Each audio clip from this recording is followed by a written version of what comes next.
How would you like a 15% discount to my daily email, the stack of stuff, the show notes, discounts to the conference, all of that? All you need to do is text the word show to 33777. You'll get the annual subscription with a 15% discount to my daily email. You'll get the stack of stuff, the links to the show notes, discounts to the conference, and so much more. All you have to do is text the word show, SHOW, to 33777. Text show to 33777.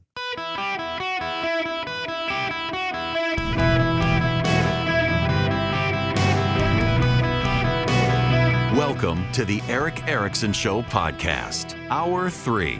Greetings, America. Welcome. How are you? The phone number, 877-973-7425. Should you wish to be on the program, I am happy to have you. We got to move to the news in Washington, D.C., and a possible shutdown in Washington. I got to tell you, I kind of feel bad for Mike Johnson. All the pressure in Washington is being brought to bear on the Speaker of the House of Representatives, Mike Johnson. It is good that Mike Johnson is a man of deep faith because he's going to need it right now because everybody is training their guns at him. Had a caller on the show yesterday say essentially Mike Johnson's to blame for the immigration compromise not getting a vote in the House because Donald Trump has his arm up his backside, treating him like a Muppet, controlling him, and it's simply not true. Johnson finds himself in a very unenviable position. He is the Speaker of the whole of the House of Representatives, but by virtue of being Speaker makes him in large part the leader of the Republican majority in the House, which is only a roughly 2-seat majority, where increasingly the members of that majority hate each other. There are a number of high-profile Republican departures. Probably the most surprising is Mike Gallagher. He's only like 39 years old, and he has had enough. It's chaotic, and part of that is by not winning bigger than they did. In 2022, I, along with pretty much everyone else, could see the polling, and it was a massive red wave coming. And then in August, media polling started showing the wave dissipating, and partisan Republican polling kept showing it growing. And it is obvious now that we were all being played by Republican pollsters who were putting out really crappy polls, while actually the media polling was pretty dialed in. The media polls saw what was happening, and the Trafalgars of the world and the like were like, oh no, a big Republican wave coming. And in some places did pan out. I mean, ironically, Republicans won the House because of a big red wave thanks to Lee Zeldin in New York. He may not have won the governor's mansion, but he swept a bunch of other Republicans into office. It was remarkable. In California, Republicans had a good night. In Arizona, Republicans got wiped out in a number of statewide seats, but actually did very well in the congressional races and the state legislative races. So it was kind of like, I've been calling it Schrodinger's wave, where you looked, you couldn't see the wave. And when you didn't, there obviously was. Republicans nationwide in 2022 won the majority of the popular vote nationwide, which doesn't often happen for the GOP, and yet it did. But the way it played out in the House was a very narrow majority that's continued to get more narrow. You had Kevin McCarthy, an opportunist with no principle in the position of speakership. He's gone now. And you have a very principled, conservative, Christian evangelical as Speaker of the House named Mike Johnson, who became the compromise candidate because everybody kind of liked him. And now he's everybody's bad guy. I don't like to be transactional. It is probably a bad thing to some degree. But I just think if I'm friends with someone, I'm friends with them. I'm not friends with them because they can get me something. I can be an acquaintance with someone.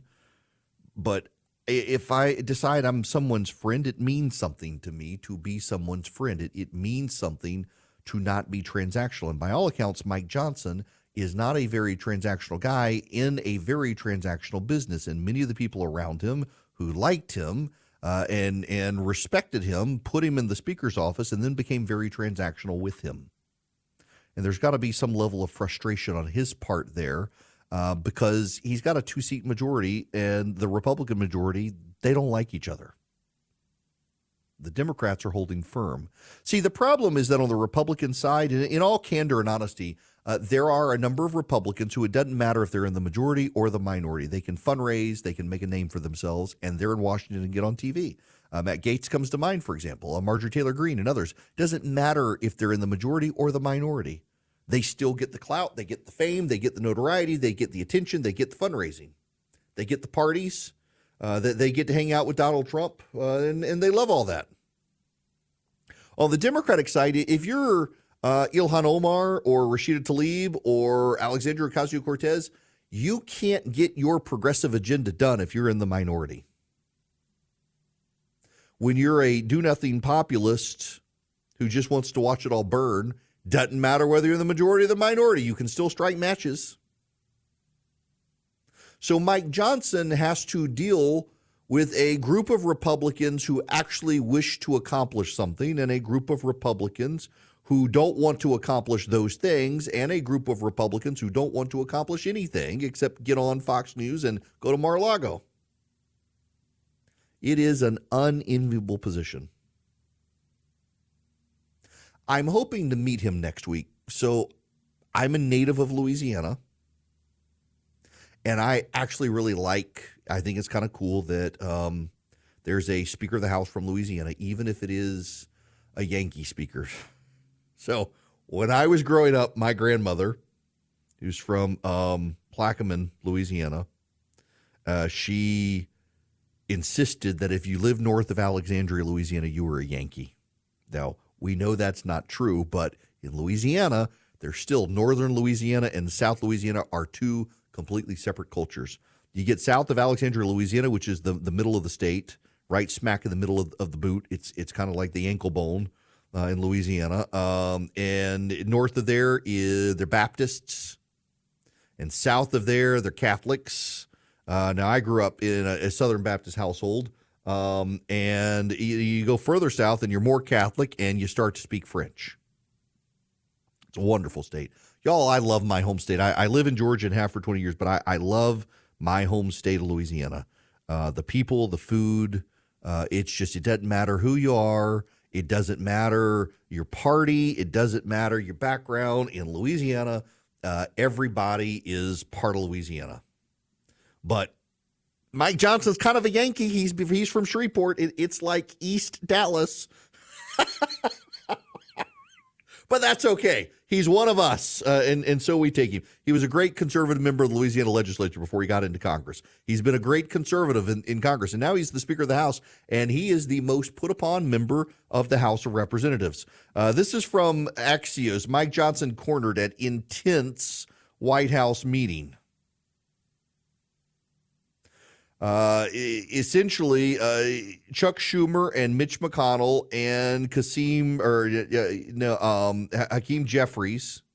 Sorry to say Kasim Reed. Good Lord, Hakeem Jeffries cornered Mike Johnson, demanding he pass everything that the Senate has. Here's the reality for the Democrats: the House Republicans may just be a fractured mess right now, but they're still in charge. And the idea that the Senate can shove everything it wants down the House's throat is wrong. Even among House Democrats, they don't particularly like the Senate doing this. I mentioned this to you before, but if you talk to a member of the House or the Senate, they say that the Democrats in their House are the opposition and the enemy is the other House. So senators believe that the Democrats in the Senate are the opposition, but the House is the enemy. And the House believes, all of the members of the House, Democrat and Republican together, believe the Senate is the enemy. Johnson has to preside over all of it. Now, we may be heading for a government shutdown. Johnson is hoping they can kick the can down the road for maybe another week or so while they iron out their ideas. A partial government shutdown could happen this weekend. A full government shutdown would happen a week later if they're not able to come to terms. This actually helps me. If it's a partial government shutdown, the parks and the Smithsonian will still be open when I'm on my class trip with my kids' 9th grade class next year. They can shut it all down after we leave. I don't care. But next week, please, for the love of God, allow us to tour the Smithsonian. Otherwise, I can see that Daddy Warbucks here is going to be paying for everybody to get into the Spy Museum, because it's a for-profit museum, or at least you got to pay to get in, so it won't be closed down. I don't know about that. Please don't shut down next week. Please, for the love of God, let me get through this trip next week with these kids. Can y'all imagine me chaperoning a group of 8th and 9th graders to Washington, D.C., and you're not even allowed to, like, set foot on the mall? That's what happened when Obama was president. Remember, they paid for police officers to stand on the National Mall and say, you're not allowed to come in here. It's like a park. It's mowed grass, and they wouldn't let you walk on it because of government shutdown. They tried to be as burdensome as possible. Of course, Joe Biden would be even more awful than Barack Obama because when it comes to that sort of stuff. But they all want to blame Mike Johnson, the Speaker of the House. Even Republicans are blaming Mike Johnson. Granted, he wanted the position. If I meet him next week, my first question that I ask him is, what is it like to be the dog that caught the car? Because he wanted the job and he's got it. And it is a poop show, unmitigated poop show right now to be in the House of Representatives. And by the way, y'all know I know a number of members of the House, a couple of Democrats. I know a lot of the Republicans, and everybody's frustrated. Everybody's frustrated because they can't get anything done. The conservatives want to go in one way. Everybody else wants to go in another way. The Republicans hate each other now. They're all mad at Matt Gaetz. They're ready for him to run for governor, and they all want to write a check for his opponent. It's just a mess, and yet they still got to do the job. If they decide not to do the job, here's what's going to happen. It's the worst scenario for conservatives. The Democrats and moderate Republicans will get together and they will start doing discharge petitions to send every piece of legislation they want to the floor. If you get 218 members of the House to say they want to vote on something, well, then it goes to the floor of the House. And it's got to be voted on. And it is going to be brutal for conservatives, and conservatives know this. And the problem is that a lot of people who are not conservatives, like Marjorie Taylor Greene, Matt Gaetz, who are populists, they're being lumped in with the conservatives. And the conservatives actually want to get something done. Like my friend Chip Roy. Chip Roy I've known him forever. He is, Chip's kids put my wife on their church's prayer list all the time. She gets cards from the church, and she knows that Chip's kids have put Christy on the prayer list. A great friend. He wants to see me next week, not because he wants to see me. He wants to see my son's hair. My son's hair is impressive. He just keeps letting it grow, and instead of growing like down, it grows up. It is wild. So I got to go see Chip next week with my kid, and Chip wants to secure the border. He wants to pass legislation to enforce the immigration laws. And you got a bunch of people in the House who are like, no, let's use it as a campaign issue. And he's like, no, we need to secure the border now. You got people who want to fund Ukraine, and they want to fund the border. They want to fund the border. They want to fund Ukraine. They want to fund Israel. They want to help. And nothing can get done. And it's a 2-seat majority. The problem here is that the Republicans need to win. They need to win big in November. And by the way, I think the Republicans not only can win the Senate and the House, they can win the presidency. And if you have Trump and you have a Speaker Johnson, you have a Senate Majority Leader who's a Republican, Cornyn Thune is going to be one of those, probably maybe Rick Scott, you're going to be able to advance a lot of things on a lot of fronts. But the Republicans right now chiefly have to decide that they would rather govern in a coalition, a majority coalition with people they may not care for, than hand it to the Democrats. And right now, you got a lot of Republicans who think, you know what, screw you guys, let's just be in the minority. Let the Democrats have it. That is a fatalistic way to fail in governance. And unfortunately for him, the Speaker has to deal with all of this. He's in a very unfortunate position. Keep the man on my prayer list these days because he wanted the job, I realize it. But I don't know that he realized what an absolute poop fest it would be once he got there. And now you got the Democrats and the Republicans in the Senate trying to bully him into doing what they want. He's got to get votes in the House, and there's no guarantee he can. And that doesn't make him the bad guy. That just makes him the ringleader of the poop fest, which isn't an enviable position for anyone. Hello and welcome. It is Eric Erickson here. Welcome back to the show. Let me go to the phones here. Bill, you're going to be up next on the Eric Erickson Show. How are you? Hi, Eric. I'm good. Glad to hear your voice again. And I had a question that, and don't yell at me for this one. All right. I'm wondering if the fracture between Nikki Haley and Trump is great as they make it out to be. The reason I ask the question is Nikki Haley would bring Trump as a VP candidate a coalition of voters that Trump may not be able to get. And I'm wondering if Trump and Haley are really maybe in the background okay with the idea of her staying in the race to drag along her coalition that would be very helpful for Trump. Ooh, there's a lot of speculation about that, Bill. I don't know. Although what I know of Trump is he is very transactional.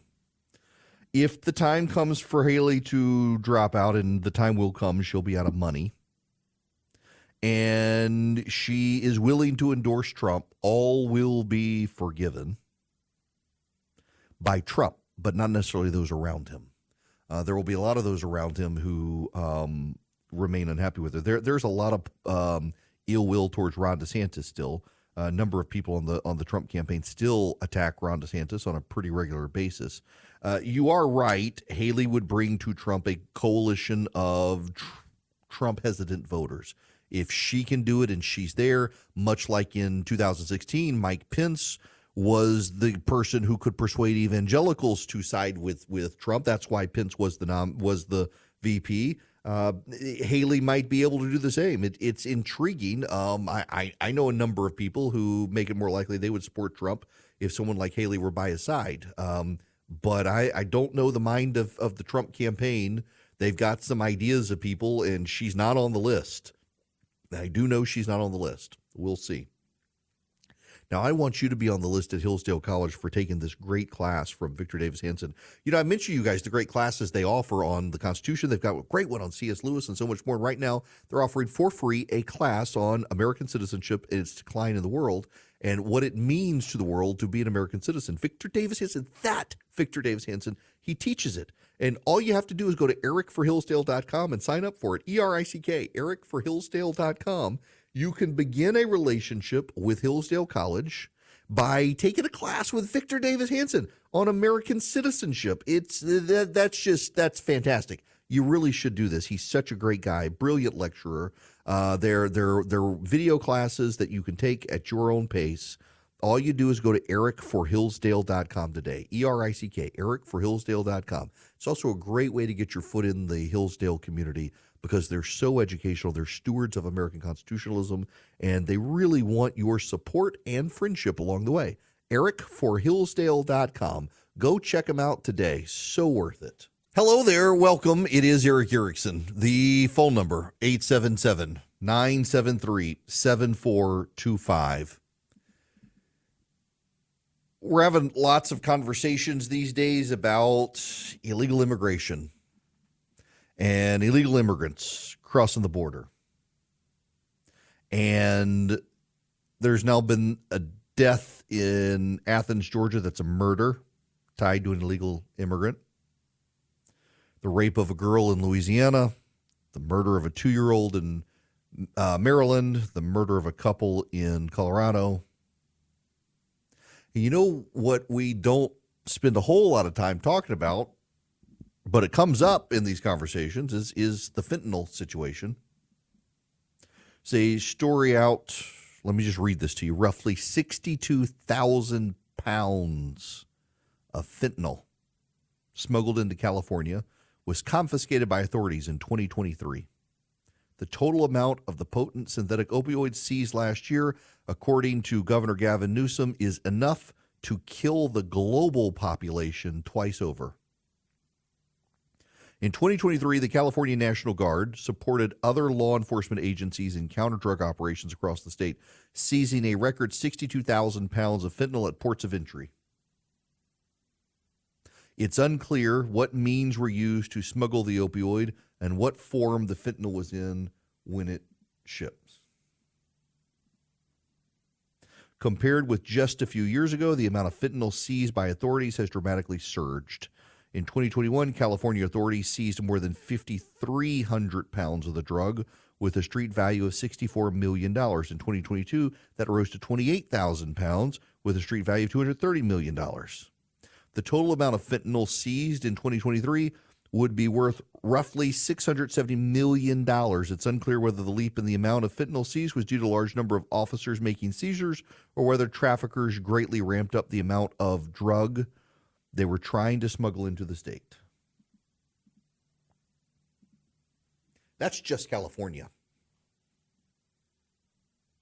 The Drug Enforcement Agency, the DEA, says that just 2 milligrams of fentanyl is a lethal dose. In 2022, more than 110,000 people died across the U.S. 70% by drug poisoning, 70% linked to fentanyl.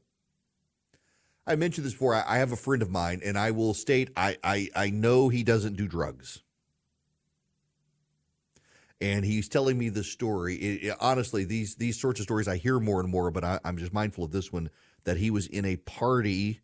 He was invited to a party. It was in San Francisco. He works in venture capital, and that someone brought cocaine. That was his clue that he needed to leave. He said the people were literally pulling out test strips. This is how cocaine is just this. There's a big lawsuit today, by the way, that's been filed against Andy Cohen, from Bravo and the Real Housewives series. One of them saying essentially that Andy Cohen spread alcohol and cocaine around so much, trying to keep people tied to drugs and alcohol on these shows to be able to provoke provocative behavior and didn't respect people's sobriety and on and on and on. Cocaine is making a comeback, y'all.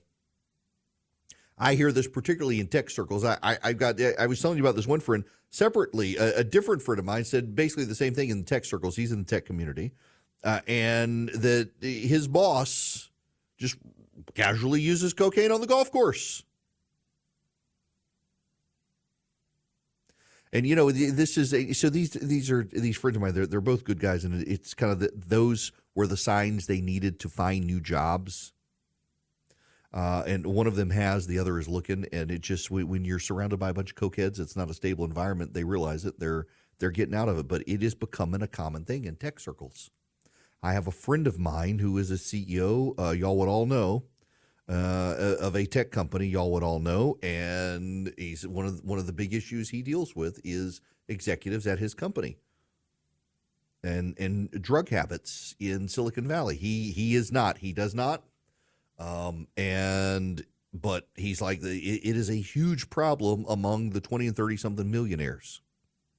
And they all carry fentanyl test strips because fentanyl is so common. I saw a local story here where I live that they've made great progress in the local community combating fentanyl overdoses. Why? The availability of Narcan. In fact, at my local grocery store, when you go to the pharmacy, they have boxes of Narcan for sale at the counter.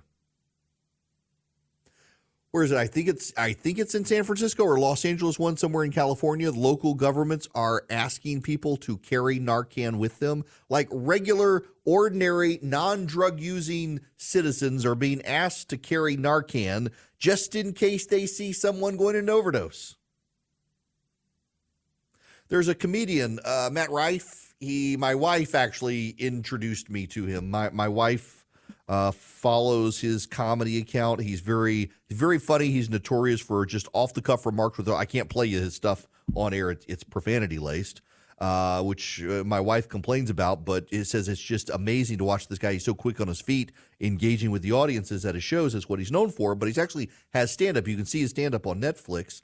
And then after the stand-up is over, he interacts with the audience before he goes home, and it's all very relatable. But there was one episode that was on it was on Instagram where someone literally overdosed on fentanyl in his show, and someone just happened to have Narcan because it's what you do these days. Apparently, you carry Narcan around. It's so common,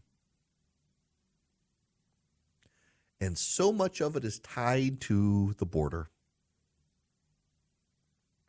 So much of it is being carried across the border. In Los Angeles, fentanyl overtook meth as the most common drug listed for overdose deaths in 2022. 60% of all accidental drug or alcohol overdoses were linked to fentanyl, according to the Los Angeles County Department of Public Health, with black Los Angeles residents killed disproportionately higher. Here in Middle Georgia, where I am,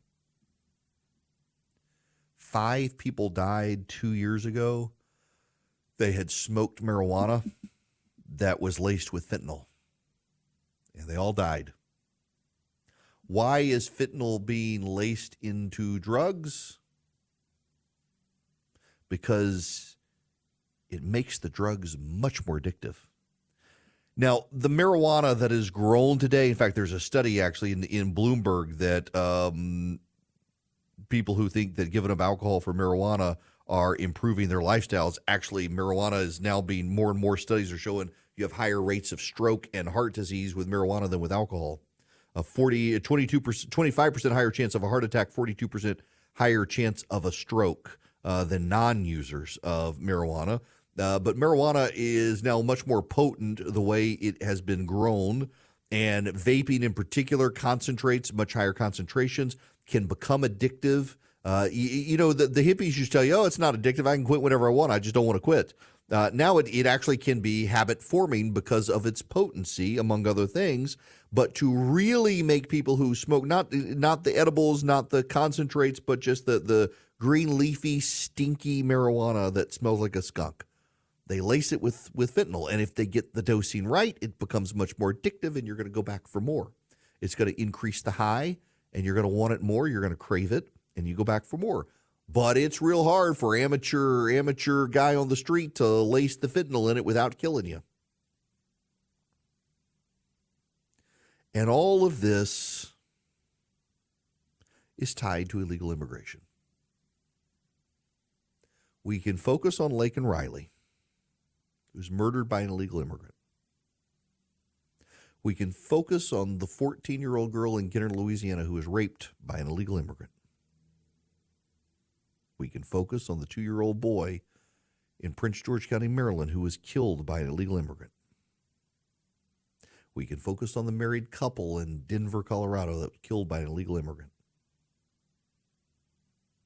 Or we can focus on all the deaths of all the American kids and adults from fentanyl that comes across the border. Or we can and we should focus on all of the above. And when we look at the situation in the country right now with illegal immigration and we see policy problems in Washington, you should know that the President of the United States has decided he's not going to do anything. It is exactly as I predicted. He's just given up on the idea of doing any sort of executive order about the border. Karine Jean-Pierre, the White House press secretary, says it's not going to happen. There are no plans to do an executive order, that people should stop talking about it. And as I told you guys, if he were to do an executive order right now, it would be an admission against interest that he could have done it all along. And the fact that they're now dismissing it is kind of, they've realized they've done the politics on it. They know they can't blame Trump. Is there anything new that you can share about the president's visit to the border on Thursday? Does he have any plans to announce any executive actions? So I don't have anything I'm not going to get ahead of the president. Don't have anything to announce at this time. We've spoken to executive actions. I've spoken to that many times.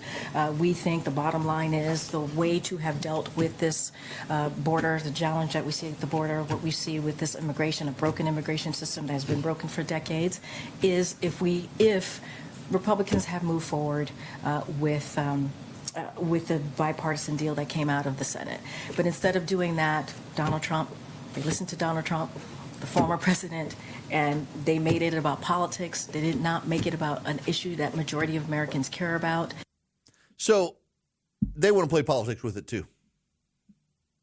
They don't care about the dead Americans. They don't care about Laken Riley. You saw that the mayor of Athens, Georgia, had a press conference where he began lecturing the crowd about Donald Trump's remarks at Charlottesville, Virginia, as opposed to just owning the fact that Athens, Georgia, has made policy positions that model it after a sanctuary city as best they can within the confines of a law that says they can't do it. They want the political.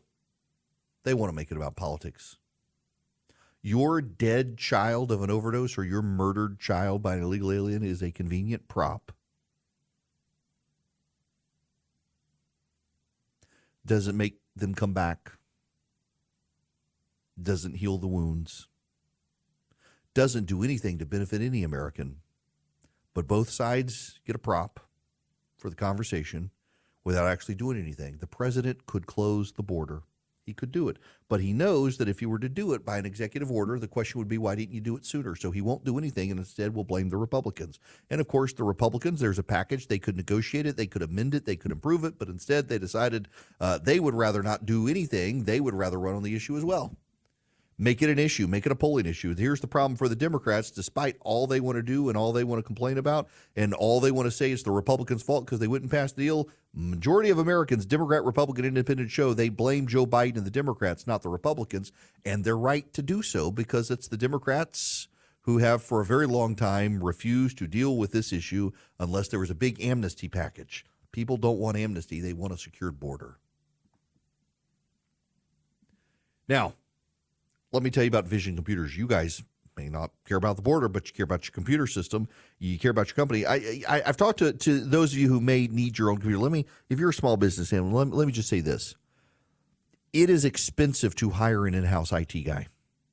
I used to work for a law firm that had an in-house IT guy, and he was one wonderful guy. Makes a great living doing this for companies. But you may not have the money to do this, and every dollar you spend hiring someone to be your in-house IT guy is not a dollar you can spend on growing your company. It's just not. You can stay online and keep your computers up and running with Vision Computers. They can build you the computers that you need, laptops, desktop, workhorse servers, workstations, gaming PCs for your kids. I got one from a gaming PC. They can build you the computer you need and want that's customizable, that's upgradable, that stays with you for a long time, that's not the one-size-fits-all one from the local electronics store. And then they can be your IT department. So if you've got your computers for your staff, every member of your staff gets their phone number. If you have a problem with a computer, you don't know how to do something, you call Vision. They can oftentimes remote in and deal with it.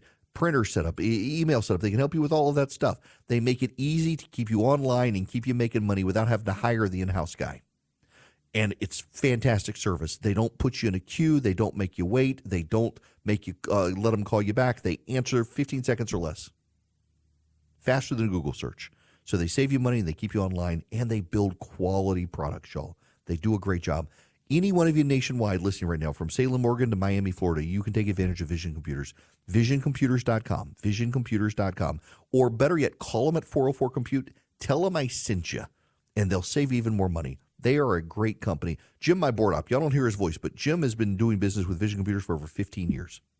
My family now has a computer from Vision Computers, and my kid, I've never had to answer a computer question from him. In fact, he just texted me as I'm talking to you that his iPhone has a problem, and Vision won't help him with his iPhone, but I'll have to do that tech support. But for his gaming PC, I never have to answer his questions. That's how great Vision Computers is. They take care of everybody, from a 15-year-old to an 80-year-old, everybody in between, and your offices. VisionComputers.com or 404-COMPUTE. So while I was talking in the last segment, a buddy of mine who is involved with law enforcement sent me a picture. That it was a kilo of fentanyl obtained 2 months ago in Gwinnett County, Georgia, and it was from Mexico. Just it's the amount and accessibility of it is just striking. All right, back to the phones. Holly, you're going to be up next. Welcome to the show. Hi. Hi there. I was completely thrilled and elated to hear you talking about how cocaine is making a comeback. Don't be that thrilled. No, not that the drug is making a comeback, but you're shedding light on it. All you hear about is marijuana and fentanyl. But my daughter is a criminal justice major. She's a senior at a very large university in South Georgia. And she, this is two-pronged from what you were talking about. She does rides like Uber, but they do it through a group chat on the weekends to make extra money. And over the last few months, she has been completely mortified and appalled at the people in her car that are talking about, these are college students, how much cocaine they have done that night. Mm-hmm. I'm glad that they're not driving while they're drinking and doing their drugs, and I'm glad that she's able to help them out. So it's not just millionaires, tech people, it's our college kids. Yeah. Marijuana, alcohol, that's nothing. They're into cocaine now. And she has tried to get a program established at the university where, not fentanyl, but Narcan is readily available, just like defibrillators are. Right. And she went to the health clinic at the school. She went to the fitness center at the school, different places, and has shown them numerous reports and statistics of deaths and overdoses. Nobody wants to pick her up on it because nobody wants to admit that this is a problem. This is real. Yep. I'm glad you say it like that. And Holly, I got to let you go there because I'm out of time here. But yeah, so, back when I was in college, I was the chief justice of my university judicial system. And there were administrators at my university, which I dearly love, and so many of them were so great. But there were some who just flat out did not want to deal with particular issues because they were afraid that if we do this, people will put this school in a bad light, and we don't want to make it look like something. And it's so unfortunate that happens, this CYA position. Good for your daughter for championing that. It's a huge issue on college campuses, too. It's become a huge issue among college kids. And we live in a fallen culture, I realize, but it's like we're back in the 70s.